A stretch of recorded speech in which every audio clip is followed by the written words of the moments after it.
Year to you. It is an awesome beginning of the year, January the 7th. Me and Dan Borrero. What's going on, my brother? Nothing, man. Just here chilling. First live that you and I are doing this year on YouTube. We just did one on Instagram for the first time in 2024. And what better way to do it than come on live with my man Kris Haskins? We is here. We is here. And I want to say Happy New Year to you. I want to ask you guys, how are things going? Please put in the chat. How are you doing? How is the new year treating you? If you got any goals? Please, questions. Dan and I are going to talk back and forth for a little while just about the market, what we're doing, what we're seeing, how real estate's treating us. And we would love to be able to serve you and give you some insight on your business right now. Dan, you want to tell me anything new? What's going on with you? I got to tell you, I I really spent the entire week out putting together my plan, like formulating not the plan, but putting together the structure to of the plan to achieve my 2024 goals. That's what I literally spent the last 2 weeks on. What about you? What have I been doing? Well, the first week I was a little slow because I got a 3-year-old. So I'm telling y'all, man, I get my inner circle. You don't know these guys. I'm really just focusing, trying to be a good dad, man. And I'm not saying I'm still thinking business too, but daycare was closed, so he was with me going to see houses, and we're doing this and that. So that was like my main focus for the first week of the year. I gotta be honest with You know what, man? It's funny. You remind me of when my kids were young, and because my wife was working, and you know, uh, and the babysitter wasn't coming until 11. So in the morning time, come 8 o'clock, my two daughters were sitting in the back seat. We were driving around going to properties too. you. And I That's would right. tell the realtors, yeah, you want to show me that property? I could see it on Monday, but you got to be there at 8. And they'd be like, 8 o'clock? And they're like, then don't show it to me. Well, like I said, somebody else will show me your property if you want. I don't care. And of course, I show up my two little girls in tow. And they always looked at me like I had two heads, like, you sure you're a real estate investor? And I'm like, this is it, man. This is it. So that's cool. Round up, get your questions in. Dan and I are here. Dan's been in the real estate game since '89. This is my 20th year. I can't believe I'm an OG now. I've been doing this for 20 years, man. My strategies have changed though. I remember when I first started out, I was doing more wholesaling, flipping, quick money. And as I have learned, and I like to just to ask Dan, I thought the guys that were long-term hold guys were schmucks back in 2004 to 2010. I'm like, I'm making 50,000. I'm making 40,000. Y'all making $500 a month, man. Why y'all crazy? It's funny. I can't tell you how many people used to think the same thing about my brother and I. Um, the difference with my brother and I, though, we were actually doing fix and flips as well, but we were taking our money, our profit money, and putting it into long-term holds. So we Yeah, were that's right. literally, Come and here. let's say we made $100,000. And let's use simplistic numbers. Let's say we did two properties, we made 100 grand, right? I would take $39,000 of that and put that into a savings account. And at the end of the quarter, I would send that to Uncle Sam. That was my estimated taxes for Uncle Sam, right? Hmm. I would take 39,000 of that 100,000, send it right to Uncle Sam. And then I'd take that other 61,000, right, and go put it as down payment on another long-term hold property. That's When, sweet. right, all these other guys, they were buying nice houses, nice cars. I know guys, one guy, I won't say his name, but he built literally a 15,000 square foot house on this beautiful property right outside Daytona. Wow. Come 2009, 2010, he was sucking wind, and the bank took his property. Moving out. I was gonna say he moving out. Right. So, you know, my brother and I, we were coasting. We were fine. But yeah, okay, so the fix and flips went out the window, but we had our long-term hold properties because people still needed a place to live. That's right. Unless they wanted to go live underneath the bridge or something, you know, people still need a place to live. Got to, man. You gotta have a place to live. That's why I love residential. So this past week, Dan, I am selling a property. I'm pivoting a little bit. I do lease options, but I'm getting over. So one of my mentors sat me down last week, and he says, "Kris, I don't think about my real estate as real estate. I think about my real estate as banks. And Okay. when people say that, they obviously you understand. But he goes, Kris, I don't even go to my real estate. When I buy it, I visit it one time, and after that, he goes, I need to help you understand. You need. I think like a bank.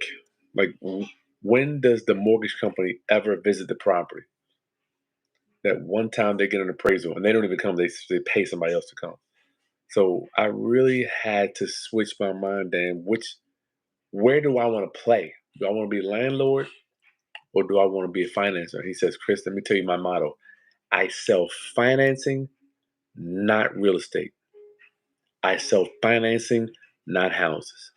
I just want to ask you, Dan, can you talk about that a little bit? I need a better clarification. When he says he's selling, because what I say is when I sell one of my properties, I'm not selling the property, I'm selling an investment product, right? So, because I don't sell to end users, I mostly sell to investors. So Okay. I need a little bit more clarification in what you're referring to. Yeah, we're financing end users as opposed to lease option. We're just doing seller financing with Right. contract for So, deed. Same so thing. okay, in your case, because you're leasing the property with a lease option, meaning that they're going to buy it, assuming they buy it at the end of the lease, and Yeah. if they don't buy it, you just continue to lease it them. Then you become a renter. So yeah, I got to be honest with you, I'm in agreement with him in reference to that. Yeah, because on the explain to people, Kris, when you do a lease option, they're responsible for all the repairs. They are. Well, once again, when I tell you, I'm pivoting a little bit. So he does something called land contract slash contract for deed. So all we're doing is breaking it up to 30 years as opposed to a 3-year lease option period. So he's So like, man, he's doing a okay. So he's doing a contract for deed. So you want to 30 explain to years. people? Okay, so explain to people what that is because a lot of people don't know what that is. Yeah, this is good training tonight. So contract for deed is just like a land contract. What we do is we say, look, you sign this purchase and sale agreement. The actual document says your payment's 1,000 a month. The purchase price is 250,000. Once you finish paying the 360 payments for this purchase and sale agreement, then aka contract for deed, then we'll give you the deed. So once you fulfill the contract, you exchange that contract for the deed. All Now, right. So, now Chris is also getting a large down payment up front, just oh like they yeah, would, just as if let's say if the property is worth 200,000, Chris is going to say I want $20,000 down payment, yeah, and you're going to pay me this much per month, and this is what the interest rate comes out to, and you're going to pay the real estate taxes, the insurance, and you got to show me proof that you paid the real estate taxes every year, and you got to show me proof of the insurance every year, right? prove of it. And this property is essentially yours. It's staying in my name until you finish paying it off. But in all scenarios, you got to treat it like it's in your name. So any maintenance, any upgrades, any repairs, it's on you. Is Yeah, that correct, Chris? that's right, Dan. That's right. So when I check this out, Dan, do you know there are people all they do is find tenant buyers for these type of deals? I didn't know that. No. So check this out. I'm talking to my mentor last week. Long talk. You know how the master investors don't have emotion when it comes to real estate? Right. None of it. And I consider myself, I'm not a master yet. I have some qualities, but I'm still a little emotional when it comes to stuff. He goes, Kris, I don't even go to these houses. So he introduces to some other guys and they found me tenant buyers, right? So I have not even met these people. I'm meeting with this wholesaler. He's wholesaling tenant buyers. He's collected the down payment already for me. He's got this buyer to sign the docs. Then I don't even meet the buyer. So I guess I'm saying that to say I have to decide where do I want to go? How do I want to fit in this thing when I look at my mentor? He's got 174 of these. You don't make the maximum amount of money, but you don't have any repairs. So over time, it works out. So, Yeah, and you're my, not spending time coordinating the service providers between and the tenant and yeah. So and it allows you to go out and make more money because you're not coordinating all that, right? So yeah, yeah, I'm good with it. So I just want my viewers tonight, round up family. I want you to know I'm doing a little pivoting. I still do lease options. I'll do those, but Dan. I love real estate, man. But I just think that I really just want to be in the finance world, man. I mean, I don't know if I like when I see what you do. You know, I love you. You're my friend. I don't want to deal with repairs when I get 60. You know what, man? And I'm at that stage now, and that's why I'm contracting it all out to do. I'm still coordinating everything from home, from my home office, which I'm in right now. But I do find myself doing a whole lot less on, finding myself on job sites a whole lot less. But I'm still Okay. out there. So yesterday for Saturday morning, I was out there. I left my house at 7 o'clock, and it was What biting was the cold. temperature? It wasn't too cold. It was only like 30 degrees when I left in Holy the morning. shit. And when I came back, it was like 35. But the point is, but why was I out at 7 in the morning? Because we were expecting a winter storm. And I wanted to make sure, although I was 99% sure everything was set up, I wanted to make sure I visited to all my New York properties. I spoke to all my guys that were on call to start shoveling as soon as the last snowflake fell. And I wanted to make sure that all the properties had the shovels they needed, the brooms, the rock salt, everything they need, the garbage bags in case the garbage cans were overflowing, so that my tenants, when they either leaving the property, coming home to the property, have clear access to their properties without, having to worry about slipping and falling. But the point is, now I was home already by 9:30, 10 o'clock in the morning, because this was relatively quick, right? And at that time in the morning on a Saturday, there's really no traffic, so I was able to get a lot done in a very relatively small window. But those are the things that we have to do if we want to maintain, you know, the lowest turnover rate in Yeah, our properties. that's something. I'm surprised, Dan. Do you think about financing this stuff, Dan? What does it make you Well, I stay do. in the My rent? brother and I, we finance a lot of the land that we sell. I remember before 2008, at one point, we had like over 300 mortgages, 300 contract for deeds. I no Okay. longer do mortgages. I'll only do contract for deeds. I will Yeah. not do a contract for deed on a fixture where someone's going to live in, because it's a lot harder to take possession of that versus where it's vacant land. But we do have several contract for deeds on land that we've sold. On land. Right. Right. So, and those are not so difficult to take back, because the person's not living on it. So the courts are not going to be, giving up multiple opportunities to people because they're not getting kicked out in the street. Yeah. Here, yeah, they treat our contract for deeds just like a lease. So we get to go ahead and just do eviction court, but I'm sure it could be a lot of resistance with the court systems with them. Yeah. So Part of business. but it's not. It's the contract for deeds a whole lot easier to get someone out than it is a mortgage. That's my understanding. That's right. It's just a foreclosure.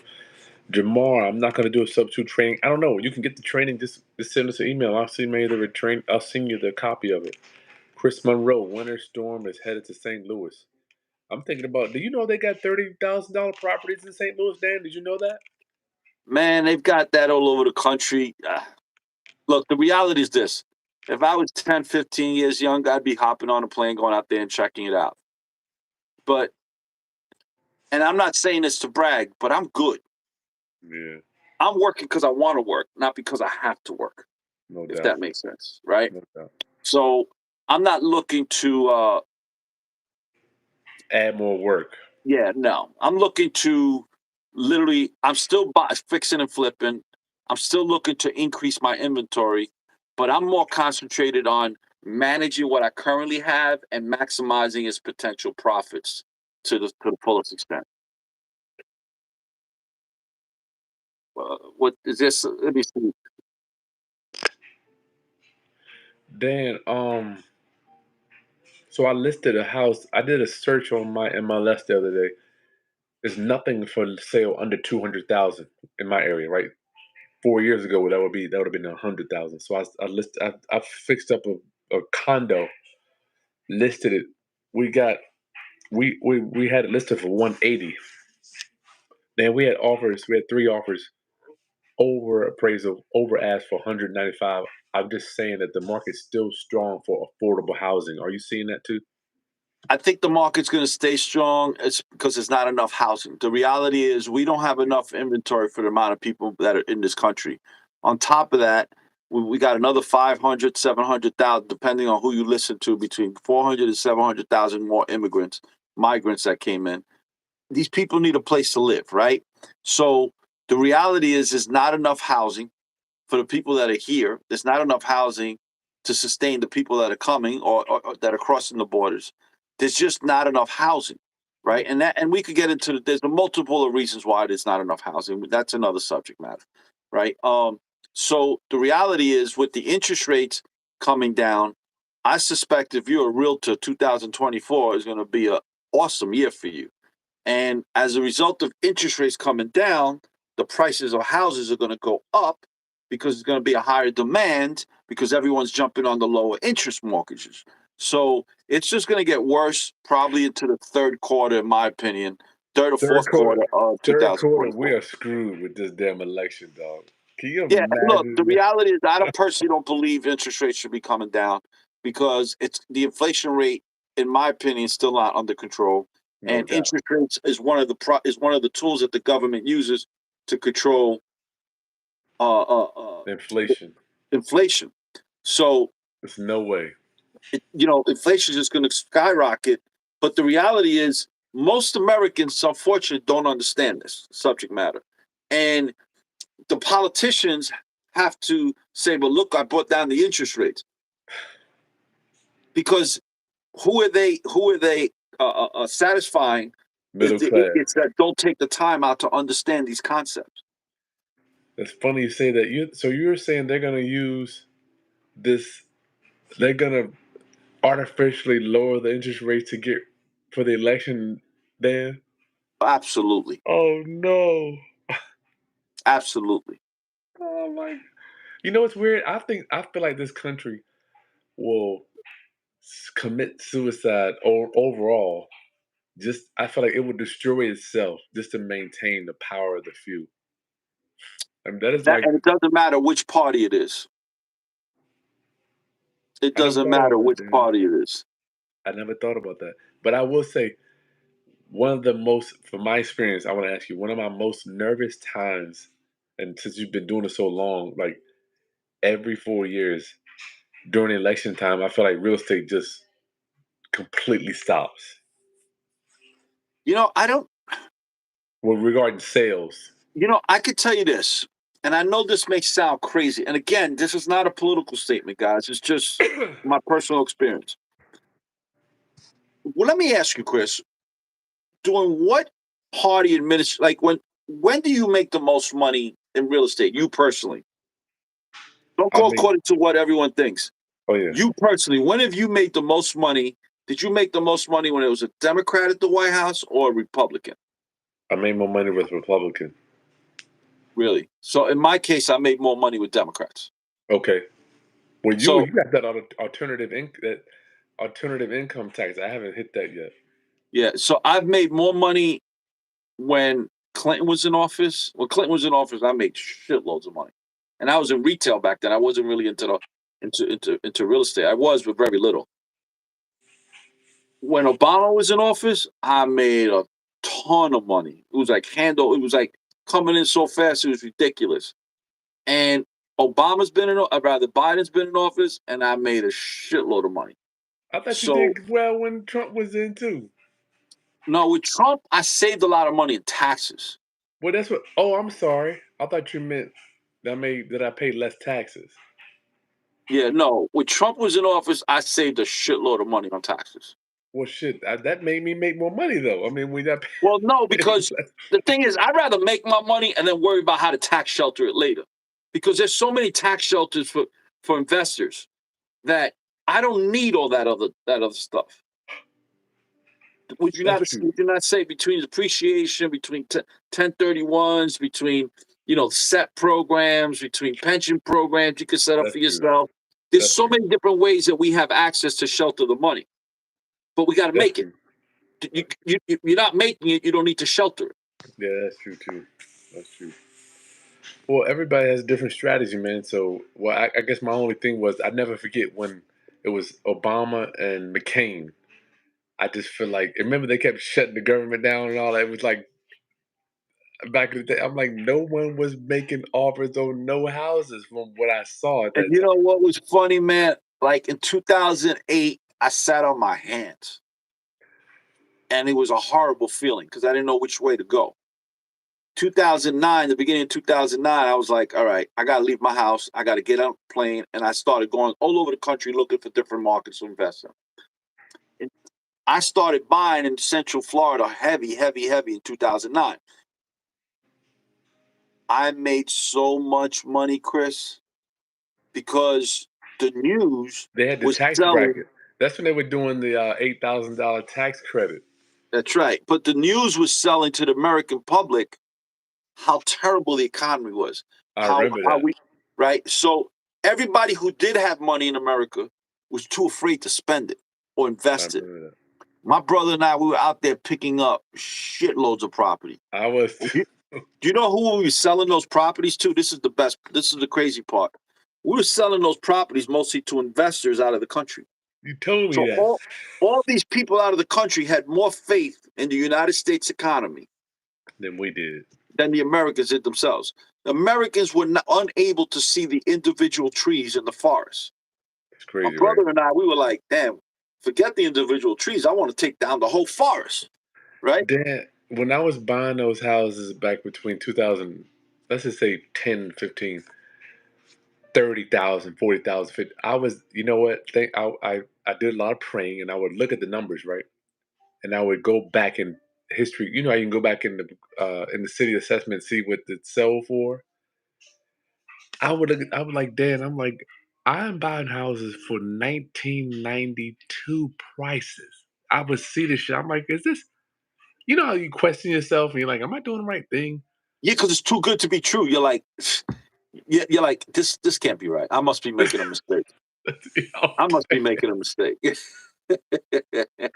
Dad, I'm like, the last time this house sold for this price was It 1990. was cheaper to buy it than to build it. There's somebody that's saying, Keisha Bryant, $50,000 condos in Florida back then. I'm not saying this to brag. It's just a reality.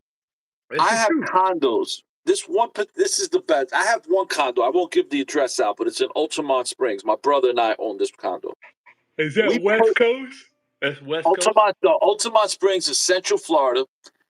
It's north of Orlando. It's right on I-4 off of exit 92. All right. My brother and I bought this property for $26,000. This was back in 2010. Right? Beginning January of 2010. So we're walking up the stairs to go see the property. There's a realtor coming down the stairs with another investor, and they both tell me, good luck, close your nose, put a pin on your nose, the place stinks. The guy's a pig. This is what they're telling me as they're coming down. So my brother and I walk in, sure enough, the place smelled like a wet old rag. It was horrible smell. And we call it the peeping Tom unit because it has this big window in the living room that overlooks the pool area, right? So, and it's a single guy living in, and his rent was $540 a month. What year was this? This is January of 2010. Actually, we closed on it January 2010, so we looked at it sometime. I think it was December of 2009. So we closed on this property, right? I think it was 26. I'm 99% sure it's $26,000 plus closing costs. I say we were into it for 28,000. Do you know it's the same tenant that lives there? We've never renovated the property. The only thing we've done to the property is put a new AC in there, and we just put that in 2 years ago. The guy is up to $1,600 a month. My HOA fees, insurance, and taxes are $400 a month. Oh man. So we're taking $1,200 a month out of that property a month. which is what? $14,400 a year for a $28,000 investment. Wow, that is And crazy. we've been doing that since 2010. Round up, get your questions in. We're here with Dan Borrero, man. You know what's weird, Dan? At that time, you ran to the fire as opposed to doing what everybody else is doing, running away. Well, Kris, we discuss that all the time, right? We're like, I tell everybody, investors are firemen. Firemen run to the fire. Investors run away. We're like the firemen. We're constantly running into the fire, looking for the deals, right? Run to the fire. Don't wait to buy real estate. That's right, Kris. Buy real estate, then wait. Prince says, I see you guys got a lot of stuff. Kathy made a bunch of money during the pandemic. Yeah, it was pandemic. I'll never forget. We went to the vault. He's like, you need to add a zero to your net worth. I took a lot of my income during the pandemic and just paid off all my mortgages, man. Because I mean, what I learned then, if you're used to making, let's say, 100,000 a year, if one year you make 250, why not just live like you lived on 100,000? I mean, what is so damn hard about that, Dan? What is the problem? Why can't people just live like you did You know last what? I year? gotta tell you the truth. I do, and I'll give you an example. So I truly suspect we're gonna see a market correction towards the end of 2024. And my partner Yeah, now, but you don't know. I don't know. I don't Okay. know. But all the signs are there. And it doesn't matter who wins the presidency. But I am so prepared the way I was prepared in 2008. In 2006, I sensed it. All the signs were there. So we started, my brother and I, which is my partner, we got rid of all our car debt. We got paid off our homes. We owed nothing. No credit card debt, no mortgages on any of our properties, nothing. Because we were making so much money flipping land and flipping houses. We were doing just exactly what you said. We took up our profit money, paid our taxes, and then the rest we just paid down all our debt. But that's what put us in a position in 2008. Rather, when 2008 hit, we were ready in 2009. We may not have had all the cash we wanted, but I was able to take home equity lines against my house and my brother's house, get another almost $1.4 million, and go out there and start buying as much as I could, right? And then we were flipping and flipping and flipping and flipping, and then so I guess what I'm saying is that people like Kris Haskins and I, we prepare for the good times. Well, the good times is nothing. I read a book. It's called Psychology of Money. The good times are nothing but an opportunity for you to prepare for the bad times. All right, so it's not always going to be good. Well, everyone said they're saying that people saying there was going to be a market correction in 2023 and 2022. Yeah, look, you're right. They did, Dan. I got to tell you something. That's true, though. Our economy is not is not normal right now. There's a lot of fake money. The government printed out a shitload of fake money. But they're sifting it out now. They're sucking it back in with these interest rates, though, Dan. Look, the reality is we have the lowest unemployment rate in 45 years, 40 to 50 years. For the first time last month, we outpaced China's economy for the first time in 50 years. Okay. For the first time. That's not sustainable, people. Mm-mm.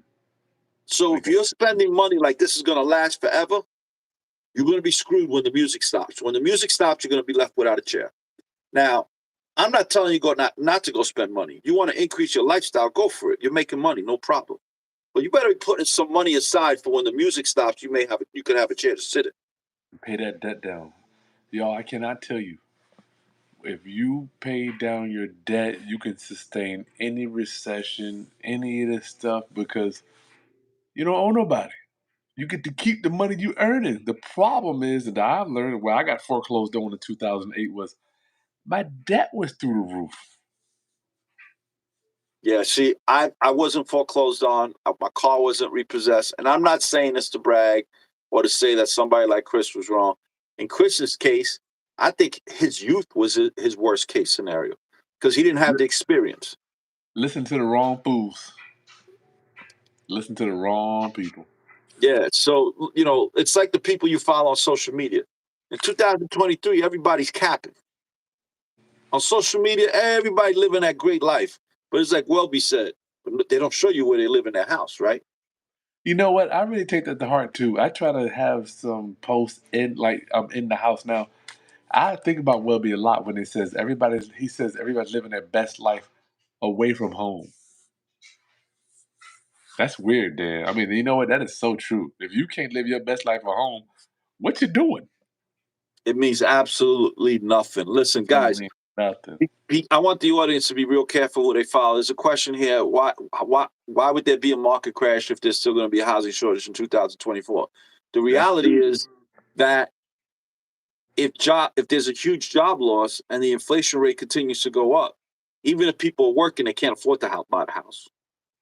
Number one, because the down payment is going to be too high, unless the government comes out with it like they did with FHA, extending it to 40 years, right? And now the government will say maybe, unless they come out with some program where the government's going to say you don't even have to put down 2%, which is, in my mind, it's just setting people up for failure. But they've been doing that, Dan. I mean, Dan. Let me ask you. I just feel like Wall Street, the money print machine, right? They have to figure out a way to create debt for us to pay. I mean, isn't that how the system works? They have to create. If you guys don't know, like Wall Street, let's say they got a IPO and it goes crazy, and they got billions. They can't just hold this money. They have to give it back to the people to keep us in debt so they can pay. We can pay interest on it. Listen, guys, there's no right or wrong way. You got to do it according to what makes do whatever you need to do to sleep well at night. I sleep well at night knowing if I don't work tomorrow, I don't have any debt to pay. Yeah, that's a monster.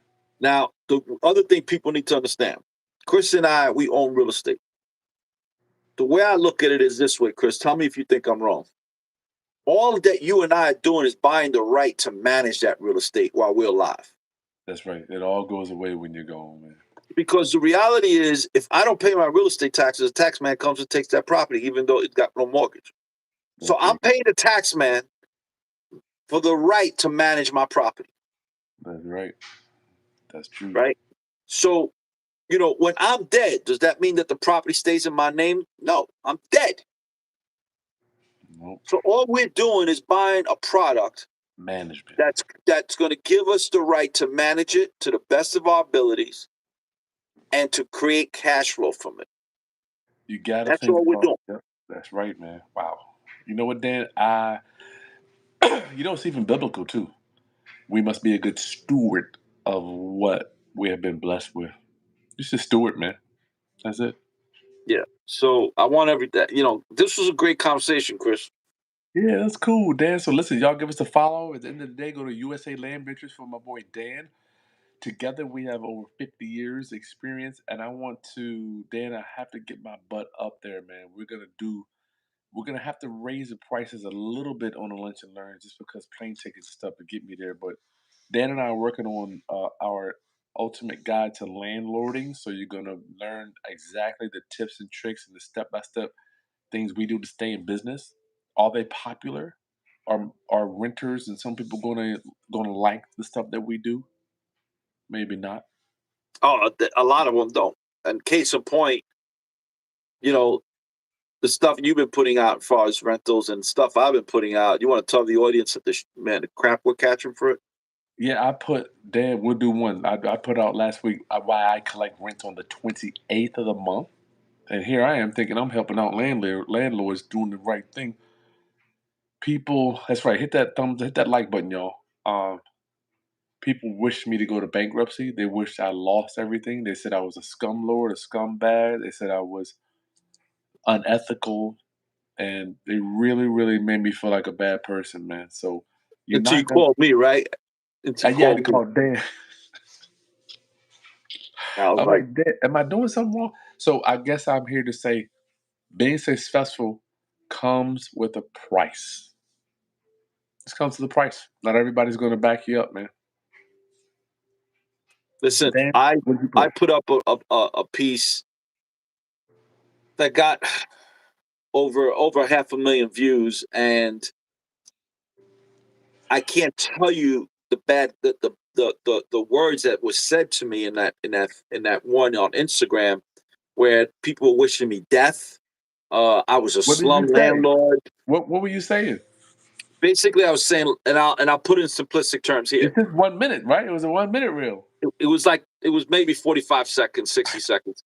So basically, it's saying if I have an apartment for rent with simplistic numbers of $1,000 a month, the applicant I need to look at has to show me that they're netting 3,500 a month. And then what I do is I back out their expenses from that 3,500 a month. So if my rent's for instance, if they have student loans, car payments, credit card debt, um, that's adding up to $2,000 a month, they Can't can't afford it. afford my apartment because then my apartment's 1,000. That only leaves them $500 a month for their groceries, for the gas for the car, to pay utilities like gas and electric and whatever else that they're going to do, right? So they can't afford my apartment. And so what the words, what they was people were getting back to me were about 50% were encouraging and thanking me, and the other 50% were, you know, like denouncing me, like wishing me death. Like it's people like you is why the homeless society is so high. People Yeah, like you you won't go don't, to heaven. You go to yeah, hell. you don't care about the poor people. You don't care about this. Where other people, where we supposed to live? And I'm like, well, first of all, if you can't afford $1,000 a month, that's a problem. That I can't help you. That's a you problem, right? Yeah, And secondly, um, you know, it's not my job to make sure you're financially stable. That's your job. My job is just to look at the paperwork and determine if I'm going to give you an interview based off the paperwork. And what determines if I'm going to give you the interview is what's your credit score. You got to show, because if I give you an apartment that's $1,000 a month, I'm essentially giving you $12,000 a year credit line. mm, So I'm going to look at it like I'm the bank. that's deep. So to me, I'm going to look at it like I'm giving you a mortgage. And I'm going to look at your rental application as if you could afford my mortgage. The mortgage is $12,000 a year if the rent is $1,000 a month. Can you afford to pay that? That's how I'm going to look at it. That's deep, Dan. That's right. The bank doesn't necessarily loan you money. They buy the note that you create. That's so weird. You have to look at it in reverse. You know, it's weird. I don't want to say necessarily the white man, but America makes it think like they want you to feel like you getting the deal. No, look, the reality is a lot of people on there, Chris, were like defending me, saying, "Well, he's thinking like the bank. If That's true. would you get mad at the bank for not lending you the money because your credit score was low and because you didn't make wise decisions?" Now, look, the reality is this: there's a lot of people out there that made right decisions. There's a lot of people out there that got sick on I, things happen that beyond their control that it's may have true. lowered their credit score, right? But there's ways around it. So you hire one of these credit consulting companies, They're and if everywhere. there's medical records on there, get that removed. It's against the HIPAA laws, right? You know, and you could you could go and file for bankruptcy, and then gives you a chance to get your credit in order. You could start saving money again. There's things that you could do to fix that. Is it going to happen overnight? Absolutely not. But there's things that you could do to fix your trajectory, your future Yeah, trajectory. no doubt. But I can't be involved with that And they as a want landlord. me. I can't get involved with that. So final thing, we'll get out of here. We got 40 people. Y'all make sure you hit the like button, give us a subscribe so we can pour into you for more real estate investing market updates and entrepreneurship, not just real estate. But then Prince is saying something that is I think needs to be addressed regarding he or she, I guess he sold a house or his multifamily 3.5%. I guess that's what the interest rate was. To Now the seller, to the person who bought his property. yeah, he can't find nothing else. No, I'm reading this like I sold my multifamily. I'm thinking that they had the interest rate. Their loan was 3.5%, and they sold it cash, and now they can't get into something because it doesn't make sense. I just feel like that's the state of our market right now, Dan. What do you think? And that is the truth. So what I tell people is right now I've got a lot of cash sitting on the sideline, a lot of gunpowder waiting, right? And I'm looking for high yielding savings accounts that are going to pay 5.5%, That's but not crazy. lock up my money. That's Now, crazy. I haven't seen those kind of numbers in 20 years, 24 years Yeah, on you when savings you say accounts. that, you sound ridiculous. Not personally, but like when a real estate guy says, "I'm looking for a CD or a savings account," I'm like, "What the hell are you talking?" It doesn't even register. But these Well, times because here, it's tough to find the deals right now, but that doesn't mean I'm not looking. That doesn't look. Last year I did about 45 closings, right? In 2017 and 18, I was doing 195 closings.